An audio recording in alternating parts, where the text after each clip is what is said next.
من نعيم أهل الجنة اجتماع شمل العائلة في الجنة، فيجمع الله تعالى الإنسان بذريته وبوالديه وبأزواجه، كما قال الله تعالى: والذين آمنوا واتبعتهم ذريتهم بإيمان ألحقنا بهم ذريتهم وما ألتناهم من عملهم من شيء.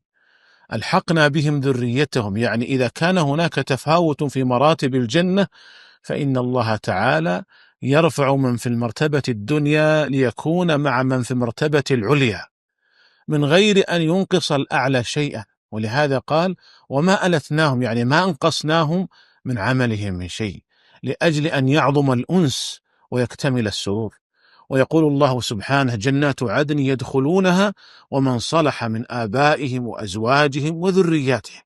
فيجمع الله عز وجل شمل العائلة، يجمع الإنسان بوالديه وبأزواجه وبذريته، ويرفع من كان في الدرجة الأدنى ليكون مع من في الدرجة الأعلى، بشرط واحد، وهو أن يكون الجميع قد دخل الجنة.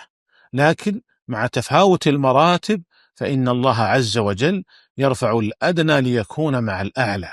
والذين آمنوا واتبعتهم ذريتهم بإيمان، هذا هو الشرط، ألحقنا بهم ذريتهم.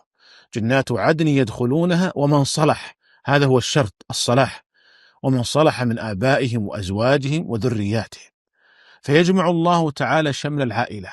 ثم إن الله سبحانه يزيل ما في النفوس من الشحناء، كما قال عز وجل: ونزعنا ما في صدورهم من غل إخوانا، فيكونون على هيئة مختلفة تماما عما في الدنيا، قد زال ما بينهم من الشحناء، ويعظم الأنس والسرور والحبور في الجنة.